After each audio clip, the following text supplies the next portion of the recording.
even though there's a lot in the book well beyond the media. In a country as vast as ours, it's in every mohalla, every village, every town, because you had to go with your pen, paper, crisscrossing the country. The 2024 elections were full of surprises, not just for politics, but for the media too. Joining me today on Headline Makers is veteran journalist Rajdeep Sardesai to talk about his book, 2024, The Election That Surprised India, and the media's role in the election coverage. Thank you, sir, for joining us. Thank you very much, Ruel, and thank you very much for having me on Exchange for Media. Thank you. So let me ask you, in your book, you highlight how media shaped and misread the political narrative. In your view, what led journalists to misread the sentiment that was on the ground? You know, it's very interesting. I've done a fair few interviews, and it's a 500-page book. But a lot of people want to focus on the media chapter. It's almost like, that is the chapter that sort of created the buzz, even though there's a lot in the book well beyond the media. But you mentioned just now about how did the media or the poll pundits get it so wrong? You know, Ruel, we are a 140 crore country. Our electorate is now almost 100 crores. 65-70 crore Indians vote. How do you capture the diversity of India sitting in a television studio in Noida? Or a pollster who at best can maybe track 1,000 people per constituency. It's very difficult. And therefore, as I mentioned in my first chapter, the gods that failed. Let's not play God. We in the media should be more humble, pollsters should be humble and just accept that we are an incredibly diverse country. Right. How do you capture that diversity? And I think a section of the media gets so carried away with the surround sound that we all get trapped in our echo chambers. Arey, dunya bahar hai. In a country as vast as ours, it's in every mohalla, every village, every town. I think we need to accept that the media has its severe limitations. And partly a section of the media has completely allowed itself almost to become a cheerleader of one side to the point where it cannot simply connect itself anymore to the ground on both sides of the divide, on both sides of the political divide. I think media persons have lost their connect at times with the ground realities in this country. Right. You know, you've covered elections for many decades. What are the big shifts you're seeing in political coverage? How have we evolved or changed in that part? You know, it's an interesting question, Ruel. I covered my first election, general election in 1989. This was, remember, typewriter age. There was no computer also. There were certainly no pagers, no mobiles, no internet. I think, therefore, you were almost forced to remain on the ground for much longer. There was an intimate connection that you had with the ground realities. Because you had to go with your pen, paper, right, crisscrossing the country to get a sense of what is happening. Today, you can almost be, there are those who cover elections, as I say, almost by remote, sitting in a TV studio. Right. Or being podcasters in a digital studio. Or, that intimate connection of door-to-door meeting people, of actually spending longer hours on the ground. Right. Today, even on television, sometimes it's, you're in fast forward mode. You don't have enough time to process what's happening. Right. Because everything has to be done. You have to be first and fast. Right. Not necessarily accurate. So I think that intimacy which existed before in election coverage, जो एक ठहराव था, the time you had. Right. I remember covering an election, Ruel, 1990 Maharashtra elections. I traveled through Vidarbha for 15 days to do 2-3 stories, but 15 days. आज आपको 15 minute मिलते हैं, 15 minute या एक दिन में आपको करना पड़ता है पूरा विदर्भा की क्या हाल है. Right. So I think that has changed the way, because we are in fast forward mode.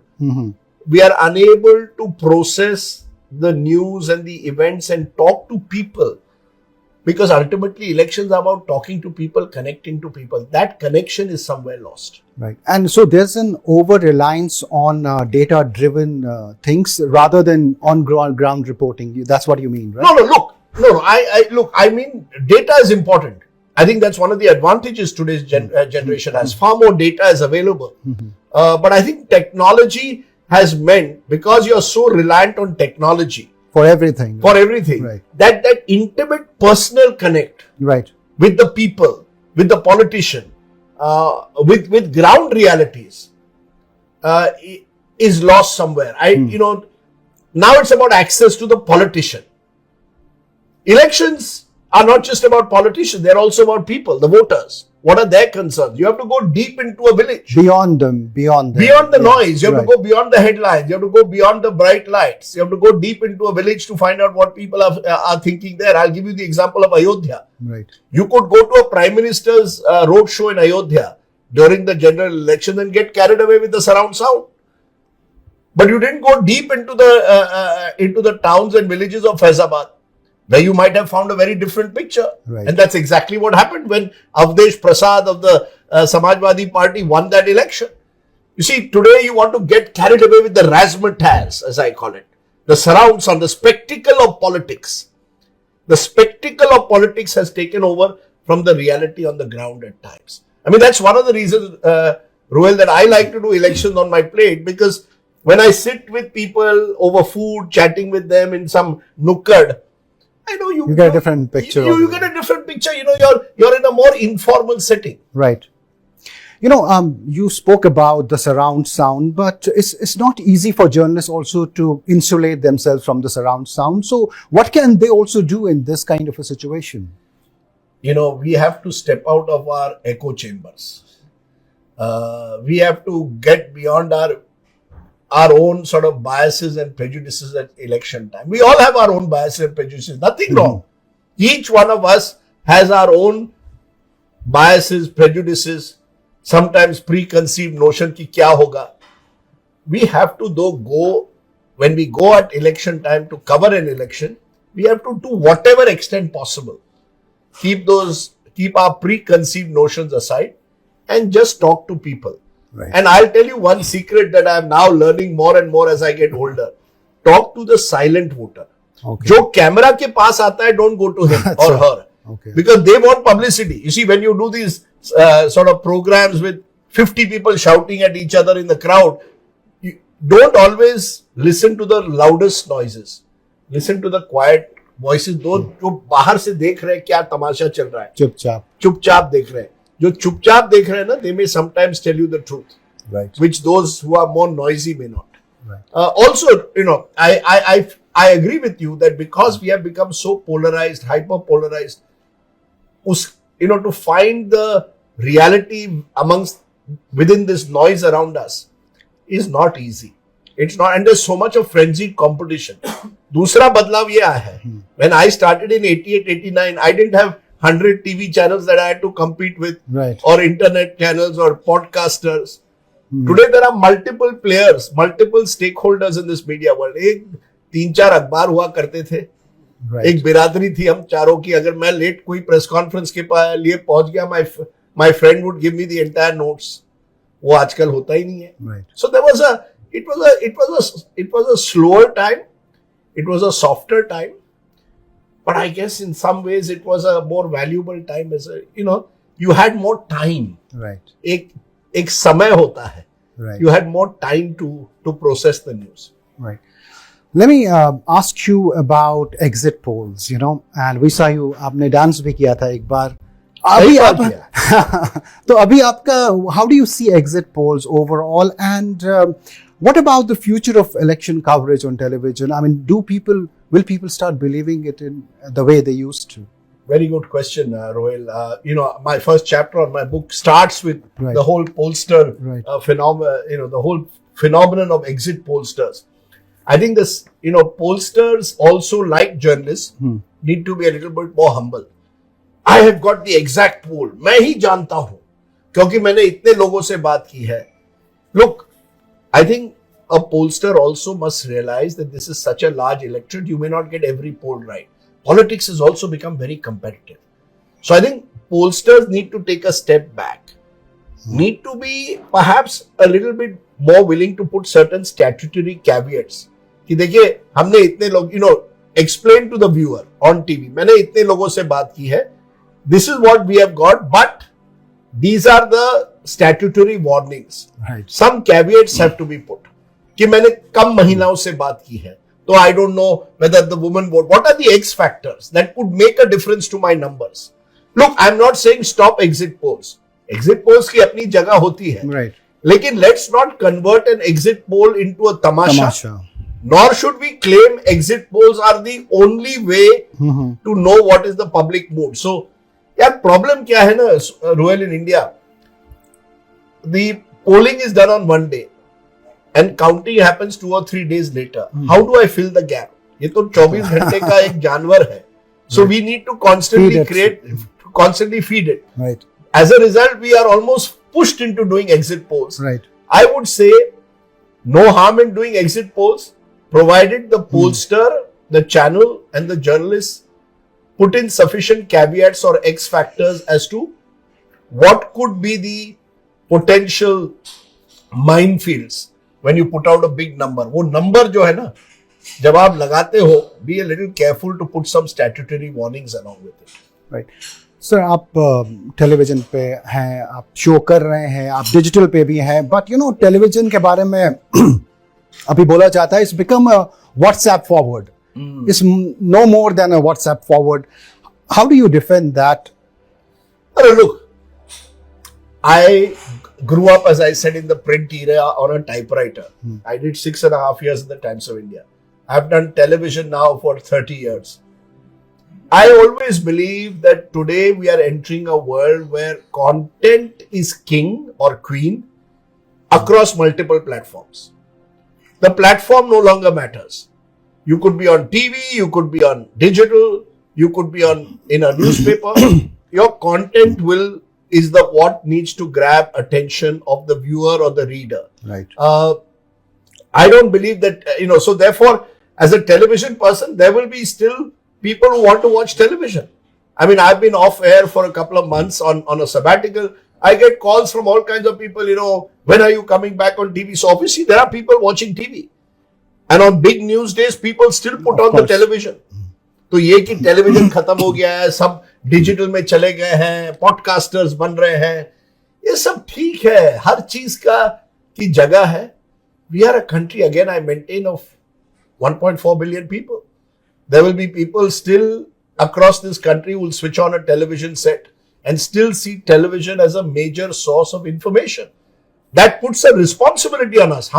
We must understand the responsibility. We must be conscious. Don't convert television into a drama or a spectacle or a tamasha. So to retain our credibility is very important. But I believe television has a huge space in India, just as a newspaper has. I've come to this interview reading 6 newspapers. I may read 6, but I know people who read 1 but read it. Right. मेरा column Dainik Bhaskar में होता है. Hundreds of people send me responses to it. लोग पढ़ रहे हैं. You see, let's not. And there are people. I did an interview with Samdesh. Right. It has crossed 2 million views. So there are people who are watching Samdesh as well. So there's space for a podcaster or a content creator, as he calls himself. There's a space for a newspaper. There's space certainly for television as well. है जगह अपनी इतनी जल्दी हमको खत्म मत कीजिए. Right. So people also say that 2024 elections will be a turning point for political journalism. Henceforth, do you think journalists will learn the lessons? Have they learned the lessons? या ये फिर से चलता रहेगा जो उन्होंने गलतियां की? ये चलता रहेगा for a while. क्योंकि हम एक पटरी पर है, नॉट नोइंग ये रेल गाड़ी कहां जा रही है. हाई स्पीड बुलेट ट्रेन पर हम जा रहे हैं.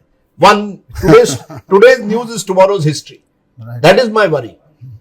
टाइम ही नहीं है digest करने का. And as someone once told me famously in 24 hours news, you're never wrong for long. आपने कोई गलत कुछ कर दिया, you got something wrong, tomorrow some other news, people forget the past. Right. That's why I believe it's important to write books. One of the reasons I have been documenting these books, and this is the third in the trilogy, 2014, 19 and 24, is I hope that 10, 20 years from now, when Amrit Kal comes or Viksit Bharat comes, people will remember what we went through during COVID, what we went through during the farmers' agitation, what happened during the CAA protests, what happened in Maharashtra, the shenanigans there. All of this must be part of our history. Do not forget it. Those who forget history are the ones who I believe are responsible for some of the mistakes that are made in the future. So that's why, वो थोड़ा ठहराव किताब में मिलता है. And I do believe that, therefore people should not give up the reading habit. Right. Sir, controversies always, surround like all veteran journalists. Whenever एक बार farmer protests में it happened during that time. How do you deal with those when people unnecessarily, put out controversial remarks? और आप बाद में उनको call करते हो या when you vent your feelings on Twitter? How do you deal with that? I'm slowly particularly, I'm grateful to Elon Musk. He has convinced me now that don't take Twitter or yourself so seriously. So I'm slowly but surely now, I do fewer tweets. I'm very careful about the tweets I do. Look, I've done journalism, Royal, now 36. This is year number 37 has begun. I started 88 November. Before that in college, I used to also intern in a newspaper. Right. When you've had such a long career, you make mistakes. I am man enough to accept my mistakes. I have no problem. Please hold me accountable and responsible for the mistakes I made. But over 36, 37 years, you've done some good stories, some not so good. I think if you're philosophical, वो चलता रहता है यार. ये life is a journey. I am a Hindi film buff. जिंदगी एक सफर है सुहाना, यहाँ कल क्या हो किसने जाना. या my other great song, आदमी मुसाफिर है, आता है जाता है. या मुसाफिर हूँ यारो, ना घर है ना ठिकाना. So if you have Rafi and Kishore and by your side, you're okay. You become philosophical about it. But that's the only way. You've got to live in the moment. You make mistakes, admit them, try and rectify them, and move on. I mean, people are out there to criticize you. Social media means everybody is empowered. Some, people, it's a free for all. आप किसी के बारे में कुछ भी बोल सकते हो. I've always believed my life is an open book, and that's why I came on social media. Many so-called big journalists don't want to come on social media. I believe I want to interact with people, tell them my views, accept theirs also. मैं तो संवाद चाहता हूँ. But आज Twitter पे संवाद नहीं हो सकता. इसलिए I've withdrawn. Earlier I used to give one late night song also to people. Right. I'm not it now. I've decided give up. It's not worth it. When there are so many angry people out there to abuse or take you down, not worth my while or energy. I'd rather spend my time productively reading and writing books. Right. We've also seen rise of influencers, and they're churning out content day in and day out, and some of them reshaping political journalism in a way. Is that creating more chaos in your view, or is it good, or is it bad? Again, Rohil, in a country as large as ours, you will have to change with the times. So many of these influencers now don't like to be called journalists. They are content creators. Right. And I often say maybe a content creator can't become a journalist who tracks the news. A journalist could become a content creator with a bit of creativity in the future.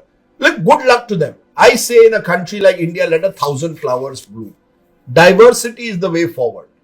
If they can provide, and I hope that they recognize that they also should not get caught in the tamasha trap. Let's look for clickbait. आजकल क्या है clickbait? Headline में, let's put something in the headline that is juicy. Right. फिर उसके बाद कोई juice नहीं. Yeah, look, one of the podcasters did an interview with me, which was ostensibly to be on the book, but hadn't read the book, and then asked me, tell me what your first kiss was like. अब क्या बताएं? So, वो juicy मसाला, देखो I always saw news as a थाली.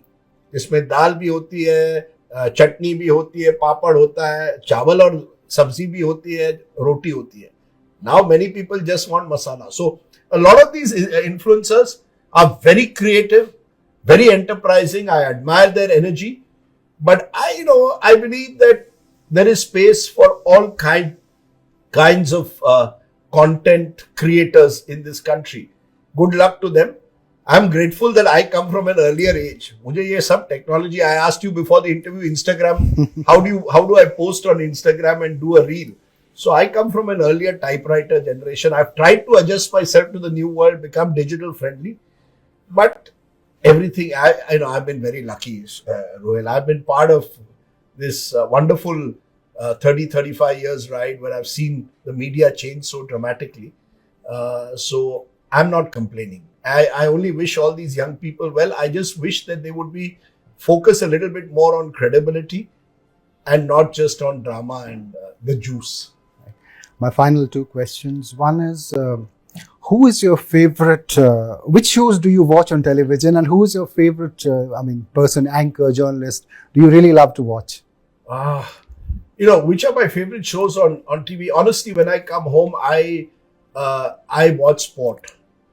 Sport is Abduri Bakhtin news. yeah, it's a complete stress buster. But yesterday, for example, there was a Trump press conference on a collision of two planes, Yes. tragic collision in America, and I was listening to that, and I was, seeing the BBC, CNN coverage. I was flipping between that.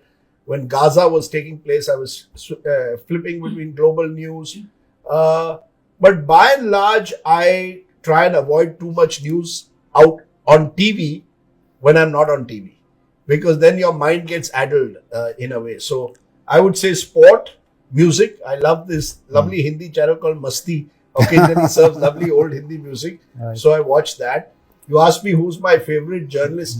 I really don't have a individual that I'm going to single out and say, this person is my favorite journalist. I met Bob Woodward, the great Bob Woodward of Washington Post, who brought out All the President's Men along with Carl Bernstein about 2 months ago. And, it was like a fan moment there. And then, I had my own special moment because N. Ram of the Hindu Right. was there. And he says, your book is better than Woodward's. And I said, sir, you are making my day. So, look, I have had I was very lucky, Ruhel, that when I started off, I had Daryl DeMonte as my resident editor. He was one of India's first environmental journalists. I have a lot of respect for him because he started environmental journalism long before it became a fashion. And he was a great boss to have. I was fortunate to have Radhika and Prannoy Roy guiding me at NDTV. They were great mentors. I was fortunate at Network 18 to work with some wonderful professionals. I don't want to single one individual there, but we had the best team that I've ever worked with, honestly. We won more Ramnath Goenka awards in those 10 years than all the other channels put together. And NBA awards also. And NBA awards. But I certainly remember the Ramnath Goenka because, we used to used to be seen as the gold standard at the times. NBA, as I know also, does a great job for TV journalism. And then at India Today, to work with someone, a legend like Arun Puri, who, today, India Today, if you want to study the 1980s, there's only India Today magazine. Some of the most wonderful writing and cover stories have been done in India Today in the 80s. Kalipuri has been very good to me at least. And I've been very fortunate, to have such, people that, and therefore I feel blessed. And most importantly, Rohel, the young people I've worked with. People ask me कि energy कहाँ से मिलती है आपको? Energy young लोगों से मिलती है. अब मैं नेता नगरी करता हूँ बीच में ललन टॉप पर. The Lalan top team is just wonderful. शायद एनर्जी इसलिए भी कि आप चाय पे चर्चा नहीं कॉफी पे चर्चा कर रहे हैं. हाँ जो भी. But you should see these young kids. You said I'm so impressed by these young kids at London Top. They are taking journalism, many of them, forward. Saurabh Dwivedi and his team. I mean, it's good to see young teams being built even in today's environment. Right. I had a young colleague of mine, Naresh Fernandez. He now edits Scroll. He and I, along with a few others, brought out a book, When Bombay Burnt, 92, 93 riots or blast. But nobody read it because nobody knew us. But I think, we had a great team in those days of young people. Right. And so I've been very blessed to work with some wonderful young people all the time. And that's what has kept me energized. Right. And and one last person I remember now that you asked this question is in the cabin next to me when I was at Times of India. R.K. Lakshman बैठते थे. Right. The great R.K. Lakshman, cartoonist. I learned a lot from him. About discipline, about लगे रहो. Cartoon बनाना है, रोज बनाना है, 40 साल बनाना है, लगे रहो. People ask me, why do you continue to do the news? I said, yaar, और क्या करें? It's something I'm passionate about.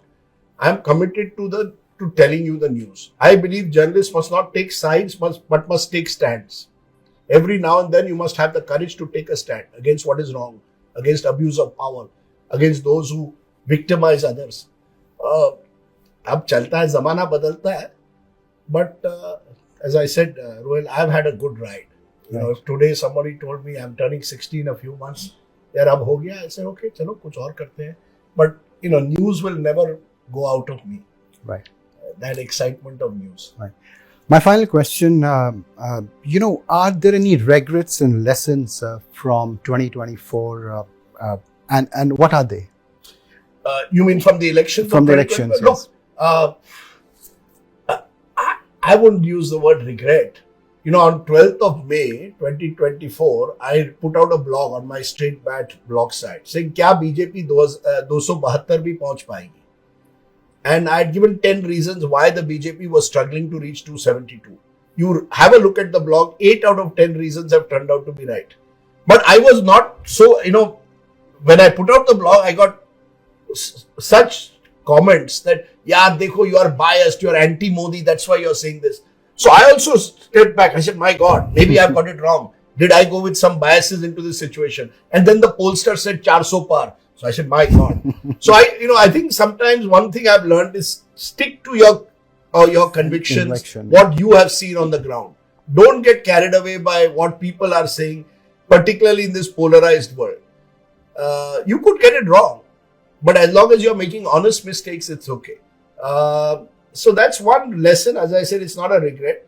I think I wish I had also traveled to Manipur during the elections because it would have been interesting to see how does a place which is scarred by violence, what does the vote mean for the voter there. I should have also gone to your home state of Kashmir, but I went during the state elections. Right. It's again a very complex part of the country. Feeds television in a large way, right? Sorry? It feeds news in a big way. Of course it does. It used to do it even more earlier. Right. But one of my happiest experiences, since you're from Kashmir, let me tell you, last year of 2024, was we were going towards Bijbehara. You know where that is in Anantnag district. And suddenly I saw a large crowd running. Now, if my instincts were from the journalism of the 1990s, अरे कुछ blast हो गया होगा. Right. So I got out of the car and all, and wondering what had happened. Guess what? Forget about blast. They were all running because the Bijbehara Premier League final was going on.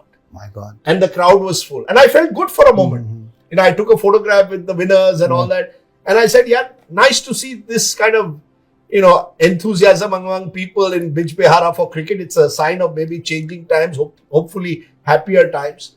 This is what makes it so special to be on the ground. You get so many experiences. I met a farm widow whose husband committed suicide in Amravati for a loan of 1 lakh rupees. So you can sort of, feel tearful about that, and you can feel joyful about what I saw in Bijbehara. That is India. Right. This book is really about the diversity of this great country. That's what I've tried to capture. I've tried to capture the mistakes made, the abuse of power, whether it's with the ED, whether it's with COVID, mismanagement during COVID.